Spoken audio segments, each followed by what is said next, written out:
This week on the Cameron Journal podcast, we're talking with Phillip Kane. He's a former executive at Goodyear Tire and Pirelli, and we are talking with him about his new book on leadership, how to be more caring. And I'm really excited to talk with him. It's a wide-ranging conversation, and we talk about leadership and how it works in teams and large organizations, and we talk about how to create a culture that is positive for people and leads to great results and makes for a great place, not only for people who work there, but also for investors who are investing in the business. So, this is a really interesting conversation. If you're in a leadership position or you're leading a team or you are aspirational to get that next promotion, this is definitely a conversation for you. I know this is a little bit different than what we talk about, but that's why it's called the Cameron Journal, because we talk about a little bit of everything. So strap in, everybody. It's the Cameron Journal podcast.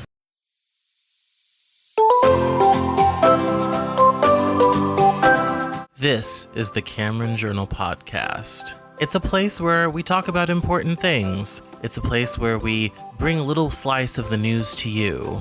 It's a place where we do important things, have important conversations. It's also things that I like to talk about. My name is Cameron Cowan, and this is the Cameron Journal podcast.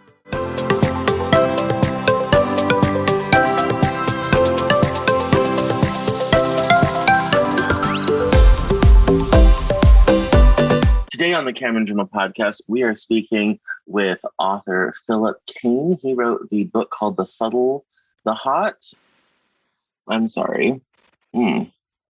Not Subtle Art of Caring. I had to read the title again. These things happen. It also would help if the host would put on his glasses. But either way, we're speaking to Phillip Kane today. This is a fascinating book about leadership. Despite the title, it actually, rather than most books are trying to get us to care less, this book is actually trying to get us to care more. And I was looking through it and reading some of the tips and all this type of thing. And usually this is the type of book that is not for us here on the Cameron Journal podcast. Most people know we do something different, but I found his experiences to be unique and this to be like a different book on leadership. So we're going to have a conversation. So let's welcome Phil to the Cameron Journal podcast. How are you, sir? I'm fantastic. Thanks for having me today, Cameron. I really appreciate it. You're very, very welcome. So I want to start off kind of right from the jump of finding out what inspired you to write a book about leadership, because there are a dozen gajillion of them at any bookstore. It is pretty crowded. Well, I'll tell you, I grew up, my father was probably he would be considered a servant leader before there was even a name for it. But as kind of time went by, I started to note as I led people that there was a sort of void between the kind of archetypal, autocratic, hard-fisted style of leadership that was really the hallmark of the last century and what had been co-opted as servant leadership, which was kind of a style of leadership that just said, hey, just be nice to everybody all the time and the results will take care of themselves. My style of leadership was kind of in between there that said, no, results matter, but you can achieve results and still be kind to people at the same time. And throughout my career, every Friday I would write letters to people about what I thought was important in terms of the way that people cared for each other and treated each other. And after about 20 years of leading people, I had a whole bunch of these letters, and I would threaten from time to time to write a book. And finally, this year, in looking around, particularly during COVID, and we'll talk about that, I think, and seeing what was going on in the remote work economy, I thought it was time to tell the world that, hey, you don't have to choose between being kind to people and achieving results. There's a way to do both. Yeah, I think that is very important for COVID, but I want to give some people some background about yourself. So as I understand, you were an executive at a tire company. Yeah, I spent 12 years, a couple of them, as a matter of fact. I spent 12 years working at the Goodyear Tire and Rubber Company, and then a couple more in Milan, Italy, working for Pirelli. So give us some insight to to the tire business? Like what, it's one of those things that like everybody uses, but we don't think a lot about. Like what is unique about that industry? It's an industry, as you could imagine, kind of like the car business. It's a very traditional industry, 100-year-old industry, typically male dominated, kind of, I call them dirty fingernail industries, very slow to change, very slow to kind of adopt new ways of thinking. Definitely. I can definitely see that. When you first got into management, what was something that you observed about that kind of old-fashioned traditional leadership structure? Well, it probably wouldn't surprise you to know that I was a bit like a fish out of water with my style of leading in this 100-year-old tire company that was used to leading people a different way. So, but fortunately, the results of my business enabled me to thrive and survive there, where meanwhile, I had a leadership style that didn't quite fit in. So it was an interesting relationship, to be sure, to practice a leadership style that was quite a lot different than the traditional management style in an organization that wasn't quite ready for it. What was the difference?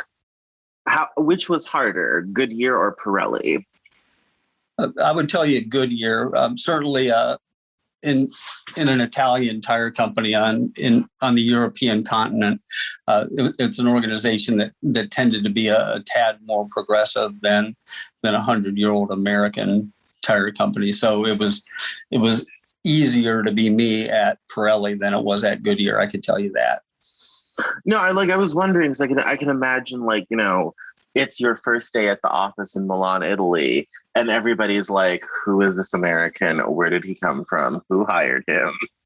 Yeah, like, first American executive ever in Milan. So there was a lot of that. And just like at Goodyear, where I spent the first probably 3 months of my life making sure I didn't get organ rejected out of the culture, it was the same way in Milan at Pirelli.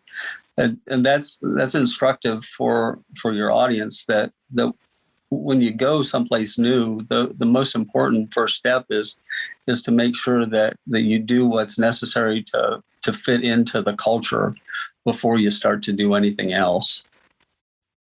Yeah, I mean that's an area where I have never had any great success myself. I tend to be gotten rid of very quickly. What are some of the things that you did to fit in your new environment in Italy? Well, I think in any organization or any place that you go, there has to be some amount of deference to the history of the place and to the culture of the place, because it's not well enough to say, hey, I'm going to be me whether they like it or not, because that's a prescription to become organ rejected. But it's also not well enough to say, okay, I'm just going to park me at the door and become one of them, because that doesn't work either, because then why should they have hired you in the first place if all you're going to do is just come and fit in from day one? So it has to be a process of saying, I'm going to be deferential to the history and the culture of this place, while slowly injecting bits of myself into this place in amounts that the place can tolerate. No, I think that's very helpful. That actually makes a lot of sense. I wish I could do that. I tend to just kind of like, show up with a lot of ideas and a lot of different things, and I kind of have like the way I do things and the way that stuff works and all this type of thing. And there's so much of that like soft power culture stuff that I just don't understand. It just doesn't make any sense to me, you know. And so, you know, I tend to go to work and most people don't. And so it's very interesting to get that perspective. And I think that's helpful for people. Because my method does not work. So your method is effective. And so I think that's a good idea. I like that a lot. People, Cameron, in terms of an inoculation, where if you go in and think of yourself as some new, you're not a disease necessarily, but you're going in as something new to the organization. And if you just go in all in, every antibody in that organization, because organizations are living, breathing things, they're going to seek you out, attack you, and reject you right out of the building. But if like it with an inoculation, if you go in and just introduce little bits of you at a time, soon the organization will learn to tolerate you, and before you know it, you'll be a full-fledged part of the organization. Where had you just gone in guns blazing, full force, you would have done a U-turn and just gone right back out the front door. Yeah. I mean, it's definitely one of those things where like in my professional life before I started doing this, I worked mostly in marketing. and so obviously, like, when people hire new marketing people, it's usually because there is a problem in the sales process. Or, you know, numbers are not what they could be. Or sometimes, in very rare occasions, you know, someone has left and they have something that works and they need someone to like shepherd that what's working sort of thing. I tend to be a much better fix the problems than I whatever was a shepherd something that already existed. And so there's kind of this pressure early on to, like, you know, get the phones ringing or get the leads coming in or get the sales staff busy or, you know, all this type of thing. Particularly if they work on commission, they're very invested in what you're doing. And so I kind of always kind of arrived to the situation with the problems to solve, things to do, all this type of thing. But it was, the problem with that is it's very difficult to do that without being disruptive. And right. So, you know, you disrupt everything and you piss everybody off, and you know, and then 6 months later, you know, I've made everybody a bunch of money, but they can't wait to get rid of me because I caused too much change way too fast for them. So I see the wisdom. Long story long to say, I see the wisdom of your method, and I think it's super helpful. Well, thanks. So, this is very interesting. What do you think most people get wrong about leadership? I think most people, Cameron, particularly young leaders, make the mistake of believing that leadership comes with a title, not with the expectation from those that they have the privilege to lead, that the leader is going to do something for them.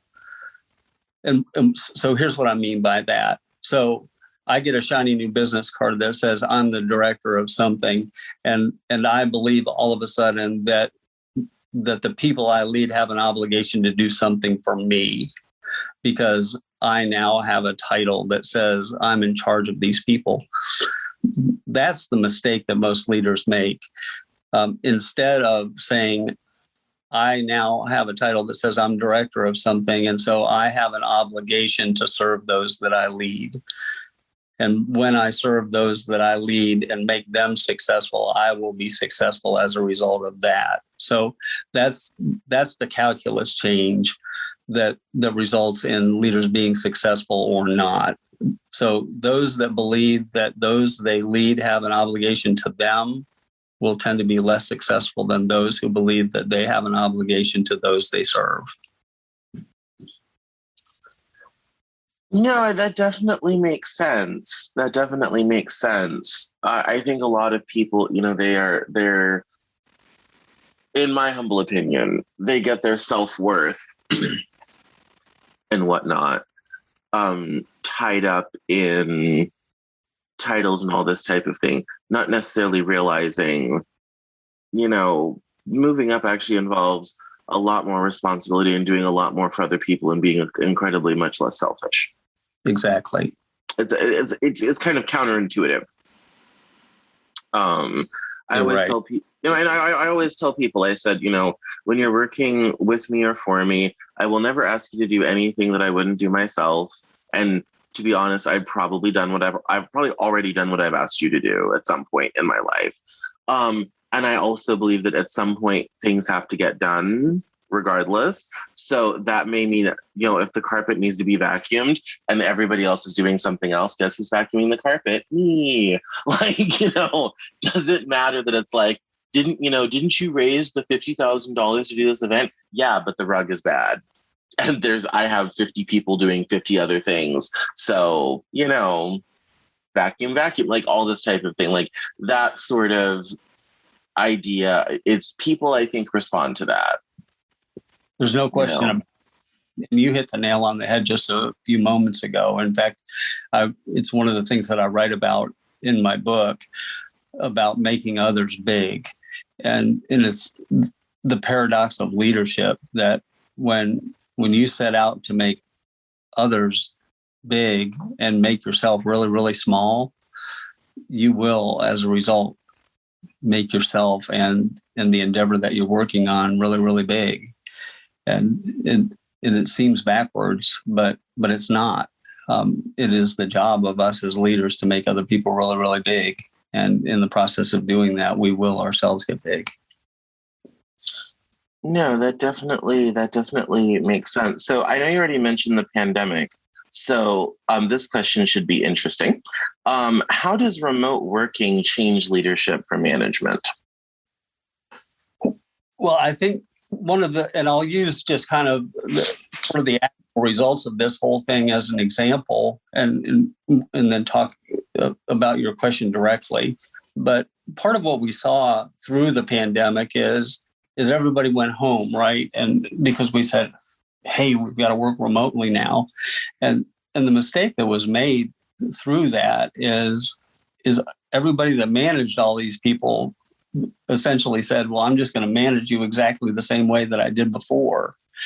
But then also what crept into that was this kind of natural cynicism or skepticism on the part of all these leaders that said, you know what, I don't believe that you're at home working all day, or I think that maybe you're doing something other than working on my time. And so you had this collision of people that were managing people remotely in the same way that they managed them in person, doubled up with a dose of cynicism and skepticism, and it started to become a train wreck. And it has been kind of a train wreck. And so instead, what should have happened, kind of to directly answer your question, is all of these organizations that sent everyone home should have equipped their managers to manage in a remote environment and to learn that how you manage people when they're not with you every day is different. It requires a whole different set of managerial skills. It requires a whole different set of communication skills, and it requires a whole different level of trust in the people that you're managing. Because fast forward, what we've seen are now 15.5 million people who are leaving their perfectly good jobs, most of whom, 40% of whom are saying, I'm leaving because I'm burned out. And then another 20+% who are saying, I'm leaving because the environment is toxic. And it's toxic because the person who's leading me is ill-equipped to lead me, doesn't believe I'm working. I'm stressed out. And so where we are is in an environment where we have people working remotely and being managed by people who aren't equipped to do so. Well, indeed. Well, and let's also face it, like the reality of the reality of remote work is that it's a much more results oriented environment. And I think a lot of managers, particularly of a certain age, like that's not even on their radar. Like they don't understand, like, you know, it doesn't necessarily matter how your staff is spending each second of their time. It's what's getting produced in what time span, you know. No, you're exactly right, because we went from an environment where built into the workday was a certain amount of time that was devoted to non-productive activities. And then we went to an environment where it was basically productive, entirely productive work, or piece rate work, if you will. People were being measured by output by people that expected them to be producing output all of the time. So it was entirely unrealistic. And so this is why you see so many of these, mostly young people, becoming so stressed out, because they're being, whether they're putting the pressure on themselves artificially or it's being felt by them, they're feeling like they have to be working 8 to 9 to 12 hours a day producing output where that was never expected of them when they were in the office.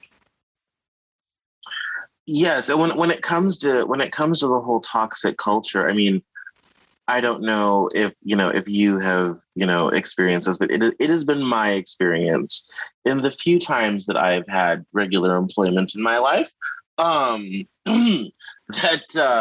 the people that tend to get into middle management tend to be those that are really into like command and control. They kind of think they're better than everybody else. They automatically presume everyone's kind of lazy and all this type of thing. And for some reason that I will never understand, these people always seem to end up leading teams or departments.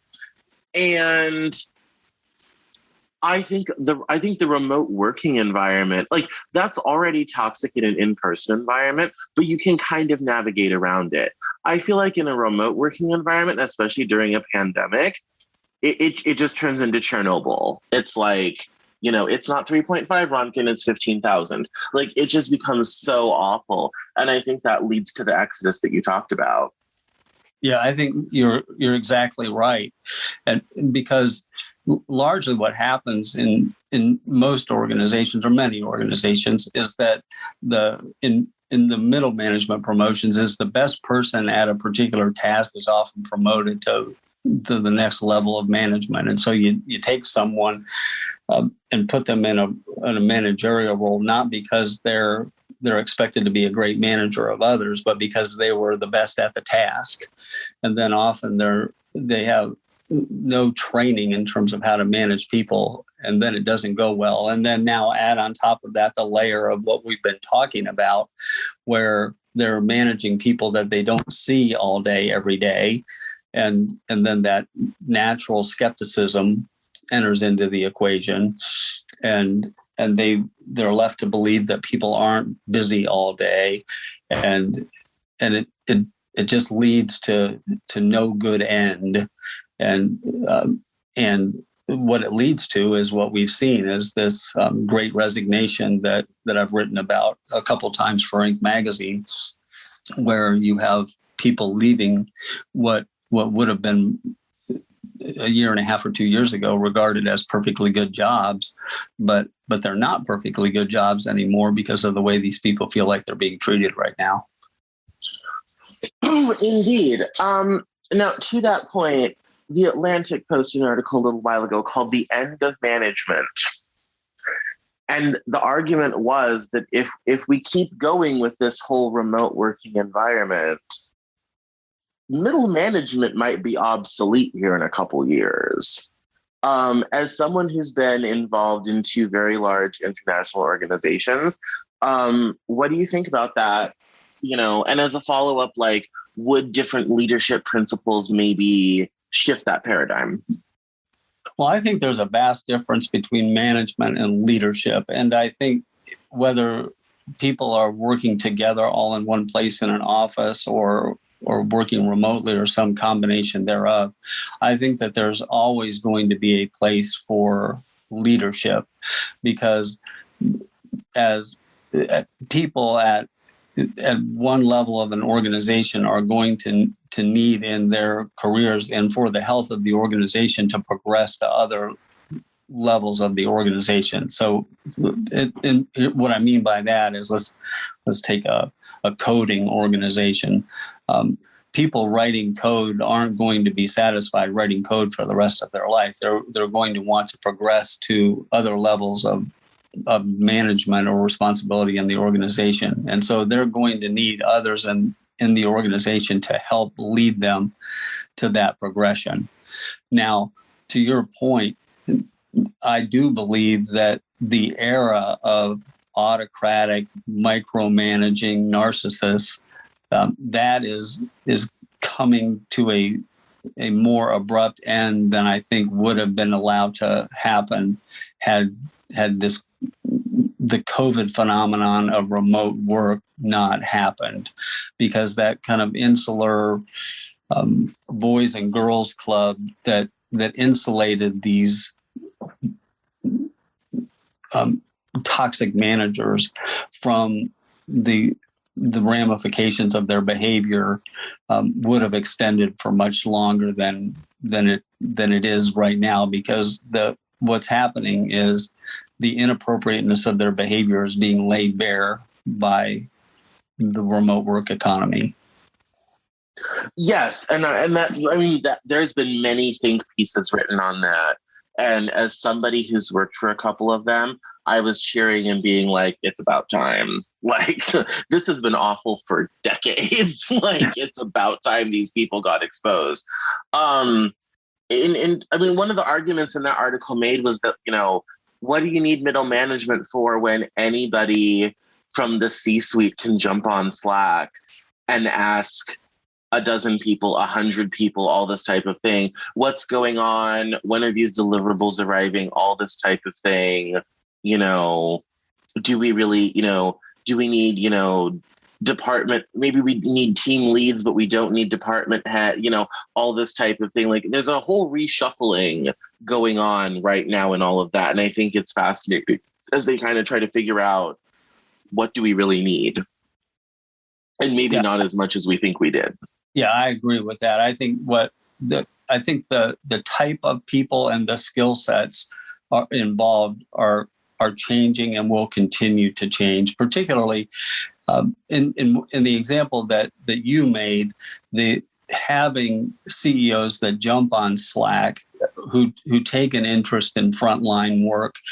Those type of people will become more common than less common, where historically they've been less common because the C-suite people have been far too insulated. They stay in the C-suite with very little idea for what actually goes on in their business. But what the remote economy will drive will have to be people at that level that become far more aware of what goes on at the nearest level to their customers moving forward. Definitely. Yeah. And I think that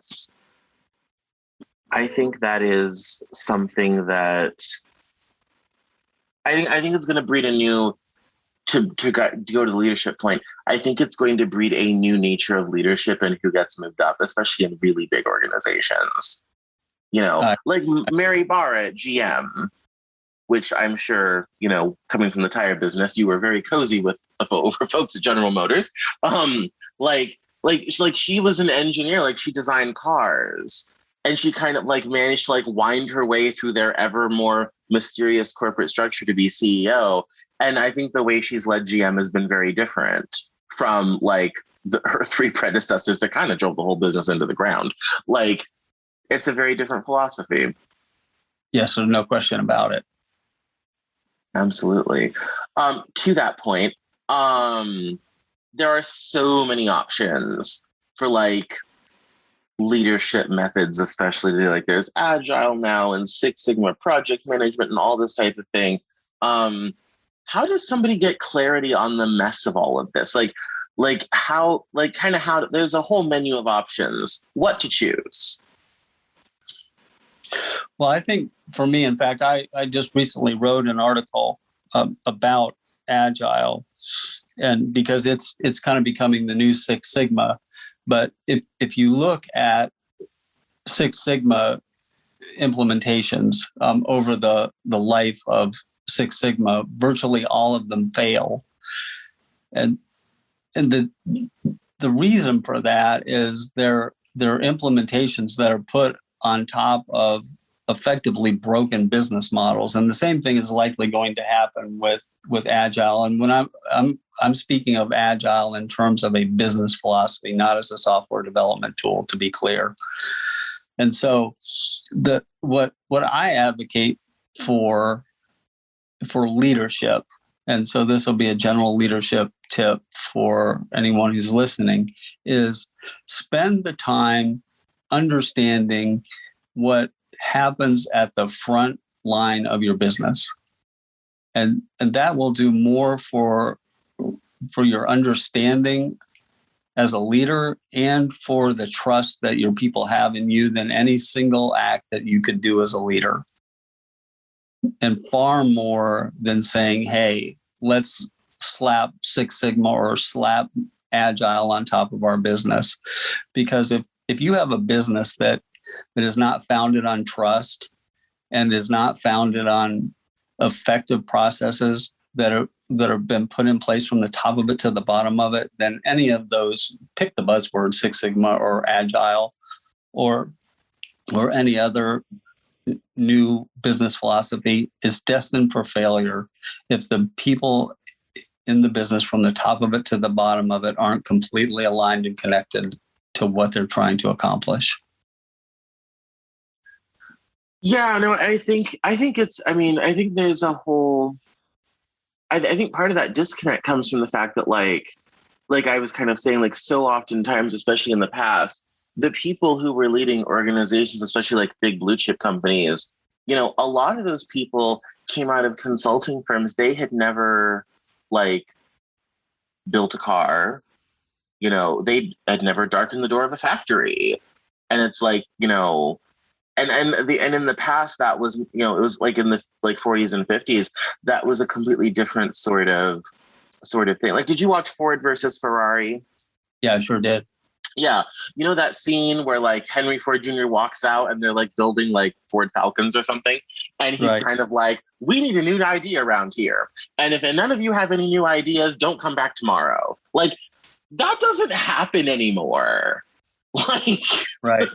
like nobody, does the CEO, to use a very sad example, does the CEO of Boeing drive up to Everett and walk into the 787 assembly line and be kind of like, we've got some problems here at this airplane company.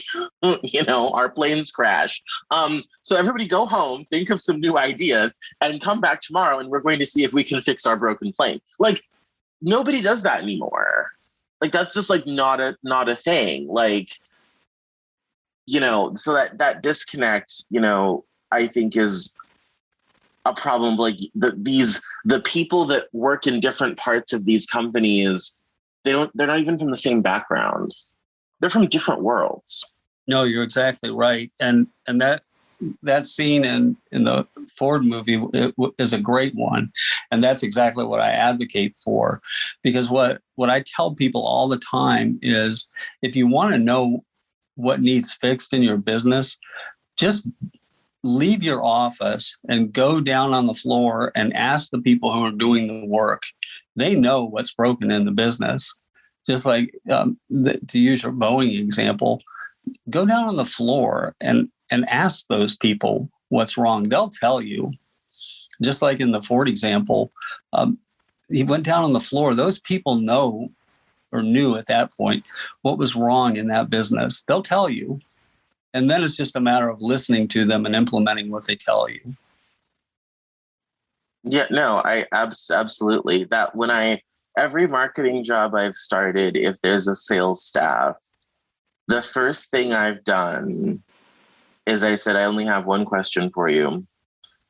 And they'll be kind of like, oh, and I'm kind of like, what is missing from your sales toolkit that I can make for you? That's it. That's my job, is to provide sales support. What don't you have that you need? And I will go build that thing for you as fast as possible. You know, is it a technology issue? Do you need better leave behinds? You know, is our brand old and out of date and I need to hire 50 graphic designers to make us something new, at tremendous expense, like RIP my budgets this year, but okay.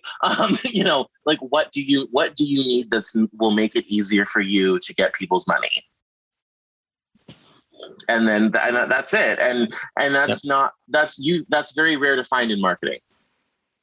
I agree. In fact, I was talking to somebody else about that very thing today. It's one of the things that is missing in marketing. Marketing tends to want to prescribe, not to take the time to ask the people in sales, what is it that you need to be more successful? Well, I mean, they're the ones who are talking to the customers. I mean, in marketing, we don't usually get to talk to the customers a lot. We get customer feedback data. We might, in this day and age of digital, we might have, more reports from Google than I care to read, sort of thing. But, they're out with the customers. They know what they don't have that they're losing sales on. So, to me, like that's really the only question that matters in that sort of situation. But, I feel like in leadership, there's something comparable for every part of an organization, It's like, when was the last time you walked out to the assembly line and found out what's wrong with the way you're building cars and airplanes? Things along those lines. Of all the advice you give, what is the one thing people could do today that would improve their leadership of their team or in their organization? Well, we've really been talking about it, and it's to take the time to go talk to the people who are actually doing the work. And I tell people all the time, you can't manage what you've never seen before. And you have to spend the time with the people who are closest to the work and closest to the customer. And if you don't do that, you'll never have an appreciation for what works and what doesn't. And the other thing, if you'll indulge me a second thing, is as a leader, you have to do things to ensure that when the goals of the organization are met, that the lives of the people in your organization improve. Because it's never enough to stand up in front of a group of people and say, hey, gang, our goal this year is to have record profits in the organization. Because guess what? They don't care. Because their frame of reference is house payment, car payment, food on the table for the kids, or tuition for the kids. They don't care one iota about record earnings in the company unless it translates to record earnings in their households. So the most successful leaders ever are those who can say, hey, gang, when the record earnings in the company are achieved, you will achieve record earnings in your household. Because when they do, that's when magic occurs. Because at that point, the people in the organization will care about the goals of the organization, because then it becomes personal to them. No, definitely. I definitely in our environment where we have, really stagnant wage growth, a lot of people who don't even, make enough money to basically live in this country, all this type of thing. I think a lot of that, it's really hard to get excited about companies making progress when all the profits go to stock buybacks, which is great for those who own stock options upstairs, but doesn't really do a whole lot for, people on lower floors. Exactly. So that is definitely a thing. In terms of like in people doing interesting things in leadership, are there any like prominent people right now who are doing interesting things that you really like? Well, I think as I look around and watch leaders overall, I look at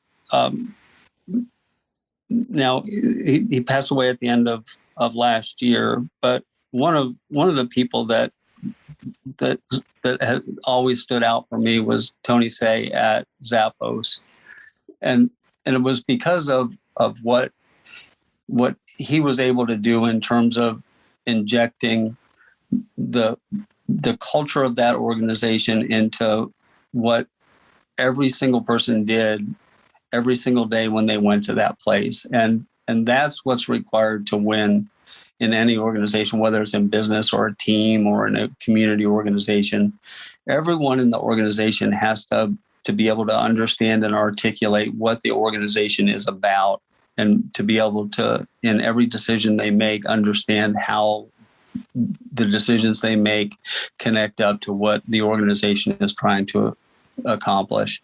And that's what Tony did there. And that's why, for me, he's somebody that I have always tried to emulate in everything that I've done, because that's what he accomplished, was to say that, and it could have, whether it was a shoe company or whether it was a car company or a tire company, it wouldn't have mattered with him, because it was about what we're trying to accomplish here is known and understood by every single person who works here, and they want to be a part of it.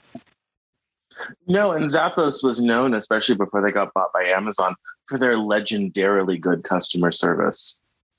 Yeah, it was incredible.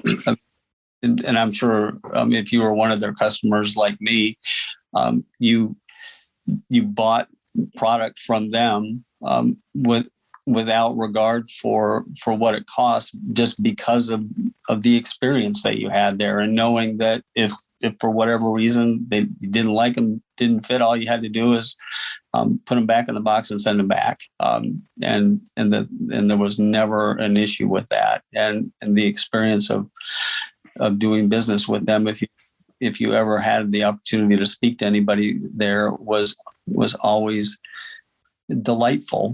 And that's what he built. And it was a thing, it still is a thing of beauty, because of what he established there. And that's what we should all aspire to as leaders, is to build something that continues on even when we're not there. And that's what I always tell people, is that the most important or most enduring measure of a leader is what happens when they're not around.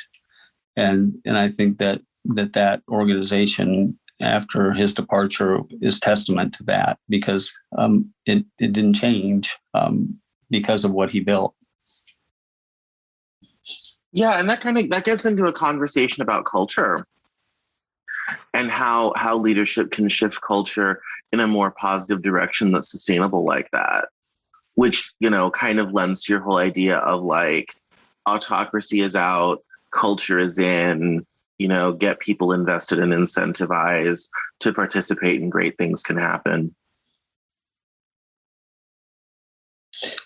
Exactly.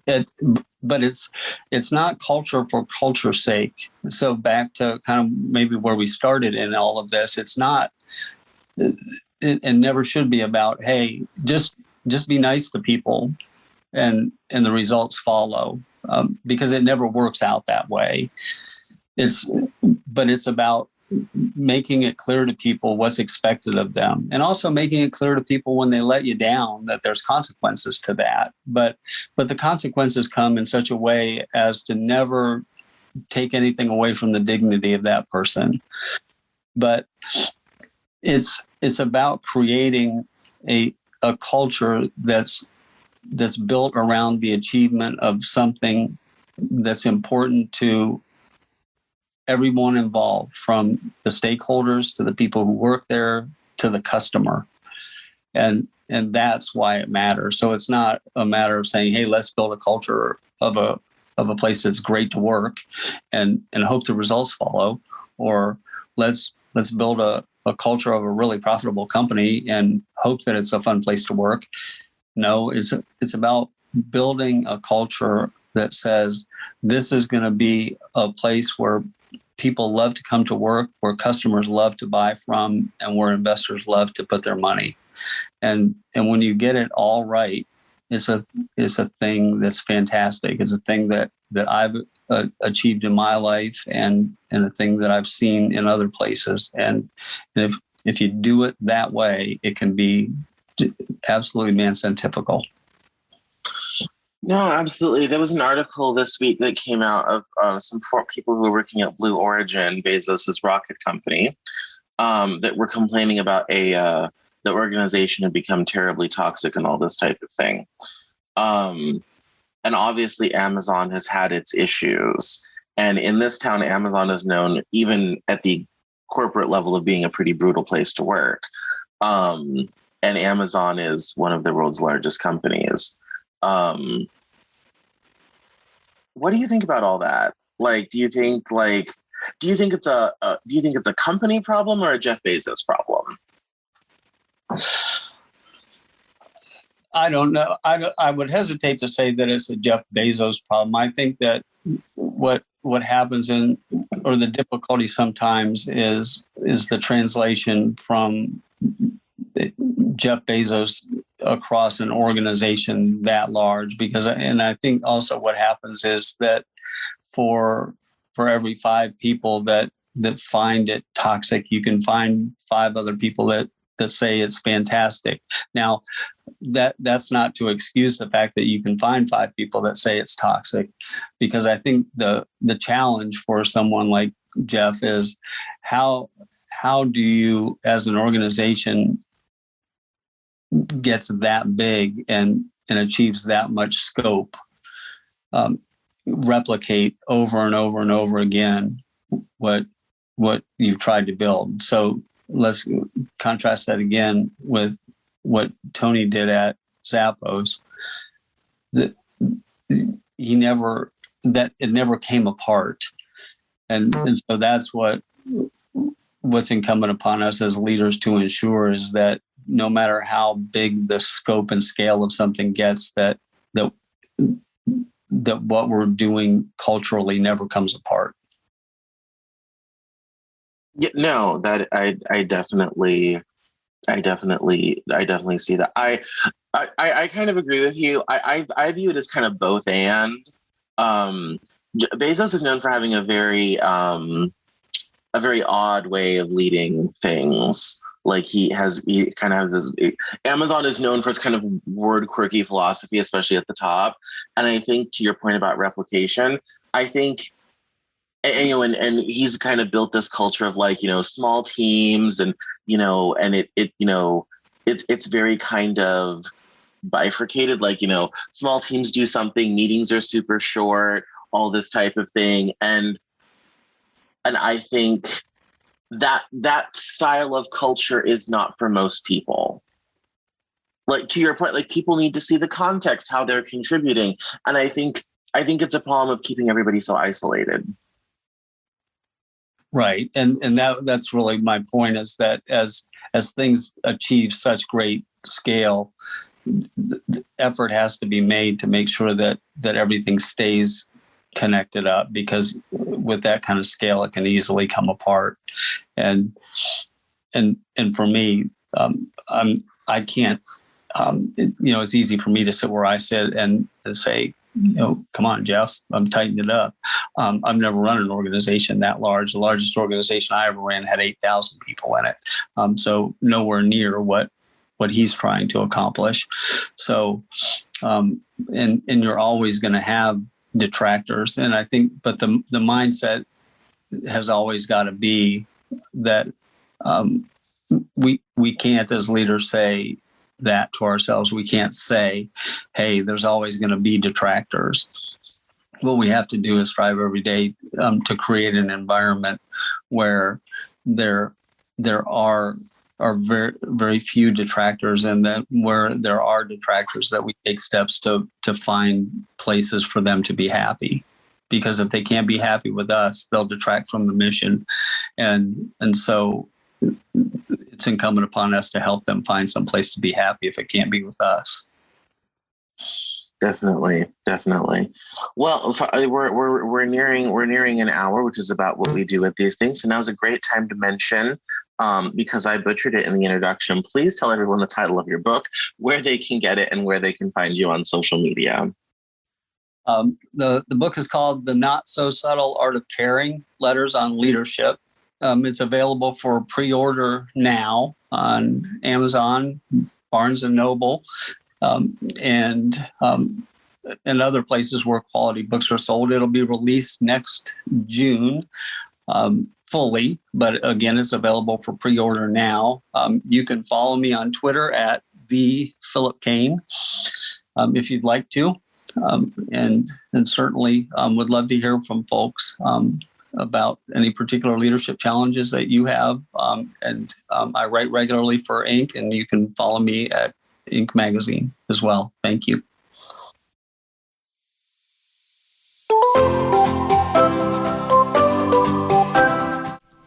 That's all for this episode of the Cameron Journal podcast. Thank you so much for listening. Visit us online at CameronJournal.com. We're on Facebook, Twitter, and Instagram.